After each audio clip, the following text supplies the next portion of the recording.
অনুষ্ঠিত অনুষ্ঠানৰ কাৰণে ইয়াত উপস্থিত হৈছোঁ। আপোনালোক সকলোৰে জ্ঞাত যে মাজুলীৰ ঐতিহ্যমণ্ডিত শ্ৰী শ্ৰী আউনীআটী সত্ৰৰ পূজ্যপাত সত্ৰাধিকাৰ শ্ৰী শ্ৰী ডক্টৰ পীতাম্বৰদেৱ গোস্বামী প্ৰভুৱে কিছুদিনৰ পূৰ্বে ভূপেন হাজৰিকা সংহতি বঁটা লাভ কৰিছে। গোলাঘাট জিলাৰ ছাত্ৰ সন্থা আৰু ডক্টৰ ভূপেন হাজৰিকা স্মৃতি ৰক্ষা ন্যাস আৰু গোলাঘাটবাসী ৰাইজৰ সহযোগত তেখেতক এই বঁটাটি প্ৰদান কৰা হৈছে। সেই উদ্দেশ্যে আমি মাজুলী দ্বীপ সুৰক্ষা আৰু উন্নয়ন পৰিষদ অৰ্থাৎ Majuli island protection and development কাউন্সিলৰ তৰফৰ পৰা তেখেতক এটি সম্বৰ্ধনা আৰু কৃতজ্ঞ অভিনন্দন জনোৱাৰ এটা অনুষ্ঠান কৰিব বিচাৰিছোঁ। গতিকে মই সদৌতিলৈকে অনুৰোধ জনাইছোঁ আপোনালোকে কিছু সময় অকণমান বেছি সময় নহয়, আমাৰ খুব 5 মিনিট 10 মিনিটৰ অনুষ্ঠান হ'ব। আপোনালোক বহুত দূৰৰ পৰা আহিছে আমি গম পাইছোঁ, গতিকে অকণমান সময় আপোনালোকে অপেক্ষা কৰিব, আমাৰ অনুষ্ঠানটোৰ সমভাগী হওক আৰু আমাৰ কাৰ্যসূচীটো সাফল্যমণ্ডিত কৰাত সহায়ক হ'ব। প্ৰথমে মই আমাৰ মাজুলী দ্বীপ সুৰক্ষা আৰু উন্নয়ন পৰিষদৰ উপসভানেত্ৰী ৰেণুকুমাৰ দত্ত বাইদেউ এখন চেলেঙেৰে সত্ৰাধিকাৰ প্ৰভু সম্বৰ্ধনা জনাবৰ বাবে অনুৰোধ জনাইছোঁ।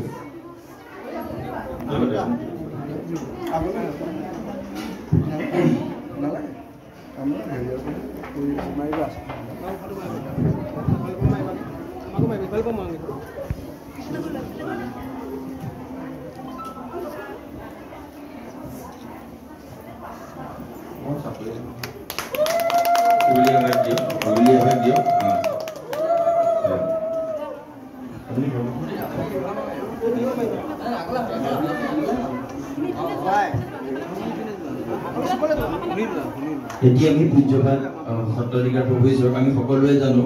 এই বিষয়ে ধৰক আমি অকণমান তেখেতৰ আপুনি সকলোৱে জানো যদিও আমাৰ এটা আনুষ্ঠানিক নিয়ম অনুসৰি আমি গম পাইছোঁ যে তেখেতেই যিহেতু মাজুলীৰ এই গোটেই সত্ৰীয়া সংস্কৃতিৰ গোটেই ধাৰাটোক বিশ্বমুখী কৰাৰ ক্ষেত্ৰত বিশেষ ভূমিকা গ্ৰহণ কৰি আহিছে।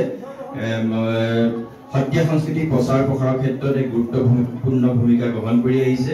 গতিকে এই আপাহতে তেখেতক আমাৰ মাজুলীবাসীৰ হৈ মাজুলী দ্বীপ সুৰক্ষা আৰু উন্নয়ন পৰিষদৰ তৰফৰ পৰা আন্তৰিক অভিনন্দন জনাইছোঁ। বিশেষকৈ তেখেতে যিটো আমাৰ ভাওনা সংস্কৃতিক বিশ্বজনীন কৰাৰ ক্ষেত্ৰত প্ৰতিজন অসমীয়াৰ হৃদয়ত সোমোৱাৰ ক্ষেত্ৰত এক জনপ্ৰিয়তাৰ অনাৰ ক্ষেত্ৰত যি ভাওনা সংস্কৃতি ভাওনা সমাৰোহ আৰম্ভ কৰিছিল, ঠিক সেইদৰে নাম সমাৰোহ নামঘৰ সমাৰোহ এক অগতানুগতিক নিত্য-নতুন চিন্তাশৈলীৰে তেখেতে আমাৰ এই সাংস্কৃতিক ধৰোহৰক আগবঢ়াই নিয়াত বিশেষ ভূমিকা গ্ৰহণ কৰি আহিছে। তাৰোপৰিও এই 4 সত্ৰ ৰাজসত্ৰৰ যি মৰ্যাদা, সেই মৰ্যাদা অক্ষুণ্ণ ৰাখিও গোটেই সমাজৰ মাজত জাতি বৰ্ণ ধৰ্ম নিৰ্বিশেষে এখন সুন্দৰ অসম গঢ়াত তেখেতে যি অৰিহণা আগবঢ়াইছে, এই আপাহতে আমি সমগ্ৰ মাজুলীবাসীৰ হৈ মাজুলী দ্বীপ সুৰক্ষা আৰু উন্নয়ন পৰিষদৰ তৰফৰ পৰা তেখেতক পুনৰবাৰ সেৱা জনাইছোঁ, প্ৰণাম জনাইছোঁ আৰু অভিনন্দন জনাইছোঁ। লগতে আমি এখন অভিনন্দন পত্ৰ তেখেতক দিব বিচাৰিছোঁ আৰু আমি মানে পাঠ কৰি দিব বিচাৰিছোঁ। ইয়াৰ পাছতে আমাৰ অনুষ্ঠান মোটামুটিভাৱে সামৰণি পৰিব। মাজুলী দ্বীপ সুৰক্ষা আৰু উন্নয়ন পৰিষদৰ তৰফৰ পৰা শ্ৰী শ্ৰী আউনীআটী সত্ৰাধিকাৰ ডক্টৰ পীতাম্বৰদেৱ গোস্বামী প্ৰভুলৈ সশ্ৰদ্ধ সম্বৰ্ধনা শ্ৰদ্ধা ভাজনী হওক। জয় জয়তে সশ্ৰদ্ধ সম্ভাষণ গ্ৰহণ কৰিব। দুজনা মহাপুৰুষৰ মণিকাঞ্চন মিলন ক্ষেত্ৰ, সত্ৰীয়া সংস্কৃতিৰ প্ৰাণকেন্দ্ৰ, 12 ৰহণীয়া জাতি জনগোষ্ঠীৰ মিলনভূমি, পৃথিৱীৰ বৃহত্তম নদীদ্বীপ মাজুলীৰ সুৰক্ষা আৰু সৰ্বাংগীন উন্নয়নৰ লক্ষ্যৰে গঠিত মাজুলী দ্বীপ সুৰক্ষা আৰু উন্নয়ন পৰিষদৰ তৰফৰ পৰা আপোনাক আজি এই প্ৰীতিভৰা নান্দনিক খেলত আনন্দস্বৰূপ শুভেচ্ছা নিবেদিছোঁ। অসমৰ সমাজ সংস্কৃতি বৌদ্ধিক আৰু ধৰ্মীয় ইতিহাসৰ এক অন্যান্য অনুষ্ঠান ঐতিহ্যমণ্ডিত শ্ৰী শ্ৰী আউনীআটী সত্ৰৰ সত্ৰাধিকাৰৰ গুৰু দায়িত্ব বহন কৰি ধৰ্ম প্ৰচাৰৰ সমান্তৰালভাৱে আপুনি অসমৰ সাহিত্য সংস্কৃতিৰ ক্ষেত্ৰখন সমৃদ্ধিশালী কৰি তুলিলে। এক আধুনিক মন আৰু নৱ চিন্তাপ্ৰসূত কৰ্ম দ্বাৰা নৱপ্ৰজন্মৰ মাজত ভক্তিভাৱৰ নিজৰা বোৱাই সমাজৰ ঐক্য শান্তি প্ৰতিষ্ঠাৰে প্ৰগতিৰ দিশত আগবঢ়াই নিয়াৰ ক্ষেত্ৰত আপোনাৰ নিৰলস প্ৰচেষ্টা সমাজৰ সকলোৰে বাবে প্ৰেৰণাৰ উৎস হৈ ৰ'ব। সমাজত নৈতিকতা, আধ্যাত্মিকতা আৰু ভাতৃত্ববোধৰ অৱক্ষয় ৰোধ কৰাৰ উদ্দেশ্যে নৱপ্ৰজন্মৰ দৃষ্টি আকৰ্ষণ কৰি আপোনাৰ বলিষ্ঠ নেতৃত্বত সন্ত সমাৰোহ, নাম সমাৰোহ, বৰ্ণিল সাংস্কৃতিক সমাৰোহ, অসম ভাওনা সমাৰোহ আদিৰ দৰে গুৰুত্বপূৰ্ণ অনুষ্ঠান আয়োজন কৰি এক নতুন দিগন্তৰ সূচনা কৰাৰ প্ৰয়াস কৰিছে। এই বৰ্ষতে লণ্ডনৰ বিখ্যাত কেম্ব্ৰিজ বিশ্ববিদ্যালয়ত মহাপুৰুষ শ্ৰীমন্ত শংকৰদেৱৰ বিশ্ব ভাতৃত্ববোধৰ বিষয়ে এক তত্ত্বগধুৰ ভাষণ প্ৰদান কৰি গুৰুজনাৰ দৰ্শন আৰু কৰ্মৰাজিক আন্তঃৰাষ্ট্ৰীয় পৰ্যায়ত পৰিচয় কৰি দিয়াৰ ক্ষেত্ৰত আপুনি এক গুৰুত্বপূৰ্ণ ভূমিকা গ্ৰহণ কৰিলে। আপোনাৰ এই মহৎ কৰ্মৰ লগতে মাজুলী তথা অসমৰ সমাজ, সাহিত্য, শিক্ষা, সংস্কৃতিৰ ক্ষেত্ৰলৈ আপুনি আগবঢ়োৱা অৱদানৰ প্ৰতি সন্মান জনাই অলপতে আপোনাক সদৌ গোলাঘাট জিলা ছাত্ৰ সন্থা আৰু ডক্টৰ ভূপেন হাজৰিকা স্মৃতি ৰক্ষা সমিতি গোলাঘাটৰ তৰফৰ পৰা ডক্টৰ ভূপেন হাজৰিকা সংহতি বঁটা 2024 সন্মানিত কৰিছে। আপোনাৰ এই প্ৰাপ্তিত আমি মাজুলীবাসী অতিশয় গৌৰৱান্বিত হোৱাৰ লগতে আপোনাৰ এই কৃতিৰ প্ৰতি সন্মান জনাই মাজুলী দ্বীপ সুৰক্ষা আৰু উন্নয়ন পৰিষদৰ তৰফৰ পৰা আজিৰ এই বিশেষ দিনত আপোনাক সশ্ৰদ্ধ সম্বৰ্ধনা জ্ঞাপন কৰা হ'ল। বিগত দিনবোৰৰ দৰেই ভৱিষ্যতেও গুৰুজনাৰ কৃষ্টি সংস্কৃতি আৰু দৰ্শনৰ প্ৰচাৰৰ হকে আপুনি কাম কৰি যাব বুলি আমি গভীৰভাৱে আশাবাদী। মাজুলী তথা অসমীয়াই বহু সুন্দৰতম আৰু দীপাল কৰা আপোনাৰ অৰিহণা স্মৰণীয় হৈ থাকিব, যাওঁতি যোগীয়া হৈ ৰ'ব কৰ্মকীৰ্তি। আপোনাৰ এই অদম্য কৰ্মপ্ৰেৰণা অটুট থাকক, সেই কামনাই আপোনাৰ সুস্বাস্থ্য আৰু সুদীৰ্ঘ মংগলময় জীৱনৰ বাবে শ্ৰী শ্ৰী গোবিন্দ মহাপ্ৰভুৰ ওচৰত প্ৰাৰ্থনা জনালোঁ। ইতি আশীৰ্বাদ প্ৰাৰ্থী জগত হাজৰিকা, সভাপতি ভৱেন কাকতি, কাৰ্যকৰী সভাপতি খগেন গোস্বামী, সম্পাদক মাজুলী দ্বীপ সুৰক্ষা আৰু উন্নয়ন পৰিষদ মাজুলী গোট।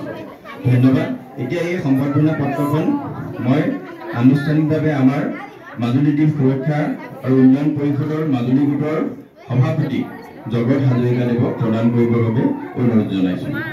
লগতে আমাৰ সত্ৰৰে বৈষ্ণৱ একালৰ বৈষ্ণৱ মাজুলী মহাবিদ্যালয়ৰ প্ৰবক্তা তুলসী ৰাজভাদেৱ আৰু আজি আমাৰ অতি এটা গৌৰৱৰ দিন যে আমাৰ মাজত সংগীত নাটক অকাডেমী প্ৰকাশক পূৰ্ণবাস উপস্থিত আছে।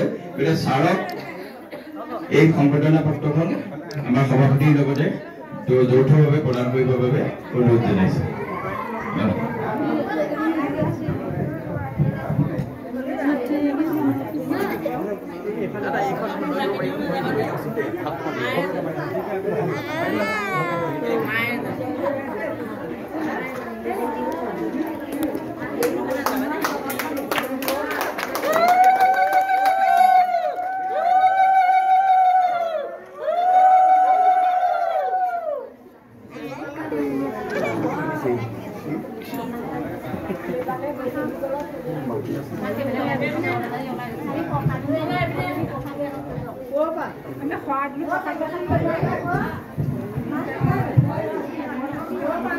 এই মুহূৰ্তে আমি প্ৰভু ঈশ্বৰৰ পৰা আশীষ বাণী শুনিবৰ বাবে প্ৰাৰ্থনা জনাইছোঁ। আমাৰ এই শ্ৰদ্ধাৰ মাজুলী দ্বীপ সুৰক্ষা আৰু উন্নয়ন পৰিষদৰ সভাপতি, সম্পাদক, সমিতি কৰ্মকৰ্তাসকল, আমাৰ এই শ্ৰদ্ধাৰ নামপ্ৰেমী ভক্তপ্ৰাণ ৰাইজ, আইসকল, আপোনালোক সকলোকে আমাৰ ভক্তিভাৱ শ্ৰদ্ধা আমি আগবঢ়াইছোঁ। এই মুহূৰ্তত মাজুলী দ্বীপ সুৰক্ষা আৰু উন্নয়ন পৰিষদে শেহতীয়াকৈ গোলাঘাট জিলা ছাত্ৰ সন্থা আৰু ডক্টৰ ভূপেন হাজৰিকা স্মৃতি ৰক্ষা সমিতিৰ সৌজন্যত যি আমালৈ সংহতি বঁটা প্ৰদান কৰা হৈছিল, আজি তেখেতসকলে এই সন্দৰ্ভত যি সন্মান আমালৈ আগবঢ়াইছে, আমি তাক আশীৰ্বাদ স্বৰূপে গ্ৰহণ কৰিছোঁ। আৰু ৰাইজৰ এই আশীৰ্বাদে আচলতে আমাৰ জীৱনৰ প্ৰথম সম্বল। আমি ৰাইজৰ কাৰণে সেৱা কৰিবৰ কাৰণে যত্ন কৰি আহিছোঁ, কিন্তু যিদৰে হয়তো কৰিব লাগে পৰা নাই, কিন্তু তথাপি সেৱা অব্যাহত ৰাখিছোঁ। আৰু সকলোৱে যাতে আমাক সেই সেৱা কৰিবৰ কাৰণে আৰু আশীৰ্বাদ দিয়ে, আমি তাৰ কাৰণে আজি তেখেতসকলৰ ওচৰত নিবেদন ৰাখিলোঁ। আমি লগতে অপ্ৰাসংগিকভাৱেও জনাইছোঁ, মাজুলী দলংখনৰ কাম ৰৈ গ'ল, এই মাজুলী সুৰক্ষা সমিতিয়ে এইটোত জোৰ দিয়ক। আৰু মাজুলী এতিয়াও কিন্তু চপৰে গৰা খহাই আছে আমাৰ সামগ্ৰী অঞ্চলত ভকত চাপৰি অঞ্চলত। আজি আপোনালোকে গম পাইছে ইমান দূৰ দূৰণিৰ পৰা ৰাইজ আহিছে কিহৰ কাৰণে? এফালে নামৰ মহিমা, এফালে সত্ৰৰ মহিমা, এফালে মাজুলীৰ প্ৰেম। যদি মাজুলীখনেই নাথাকে তে আগলৈ ৰাইজ এনেকৈ অহাৰ বাটটো থাকিব জানো? গতিকে সেইকাৰণে আমি মাজুলীক ৰাখিবই লাগিব। কোনোবা দুই এঠাইত আমি সুৰক্ষা অনুভৱ কৰিলে বুলিয়েই আমি ক্ষান্ত থকা উচিত নহয়। গতিকে মাজুলীখনত যি গৰাখহনীয়া হৈছে তাৰ ওপৰত মাজুলী বিশেষকৈ সুৰক্ষা আৰু উন্নয়ন পৰিষদে এক বিশেষ ভূমিকা ল'ব বুলি আমি আজি বিনীত অনুৰোধ জনাইছোঁ। আৰু আমি ভাবোঁ যে অন্ততঃ এই দুটা যিটো সমস্যা এটা গৰাখহনীয়া আৰু এই দলংখনৰ কথা যদিও বহুতে ভাবিছিলে যে দলংখন হ'লে আমাৰ বিভিন্ন উপদ্ৰৱ হ'ব, কিন্তু বৰ্তমান সময়ত সকলোৱে অনুভৱ কৰিছে যে আজি বিশ্বায়নৰ যুগত আমি কোনো কাৰণতে মাজুলী স্থবিৰ হৈ থাকিব নোৱাৰোঁ। আমি আগতেও কৈছোঁ মাজুলীখন কাজিৰঙা নহয়, কাৰণ কাজিৰঙালৈ মানুহ যায় জন্তু চাবৰ কাৰণে, প্ৰকৃতি পৰিৱেশ চাবৰ কাৰণে, কিন্তু মাজুলী মানুহৰ এটা গতিশীল জীৱন আছে। যদি আমি বৰ্তমান প্ৰযুক্তিবিদ্যাৰ সময়ত দলঙৰ কথা নাভাবোঁ, প্ৰযুক্তিৰ উন্নয়নৰ কথা নাভাবোঁ, তেতিয়াহ'লে মাজুলীৰ জীৱন স্তব্ধ হৈ যাব। আৰু সেইটো যদি আমি কোনোবাই বাধা দিওঁ আমি সকলো অপৰাধী হওঁ। সেয়ে আমি ভাবোঁ যে বৰ্তমান সময়ত দলংখন যি কাৰণতেই বিশেষকৈ যোৰহাট মাজুলী সংযোগী দলংখন যি কাৰণতেই কাম বন্ধ হৈ পৰিছে তাক অনতিক্ৰমে আকৌ ঘূৰাই আনিব লাগে। সেইটো আমি আকৌ এবাৰ অনুৰোধ ৰাখিলোঁ আপোনালোকৰ সন্মুখত। আকৌ কৈছোঁ গৰা খহাই যে আছে এইটোৰ প্ৰতি আৰু কি ব্যৱস্থা ল'ব পাৰি তাৰ কাৰণে আপোনালোক সজাগ সতৰ্ক হ'ব। এই নিবেদন ৰাখি আপোনালোকলৈ পুনৰবাৰ শ্ৰদ্ধা আগবঢ়াই পুনৰবাৰ আপোনালোকে আগবঢ়োৱা এই মৰম শ্ৰদ্ধাযুক্ত কৃতজ্ঞতা সম্বৰ্ধনা পত্ৰ আমি আশীৰ্বাদ স্বৰূপে গ্ৰহণ কৰিছোঁ। সদায় আমাক এইদৰে আশীৰ্বাদ দি থাকিব। নমস্কাৰ।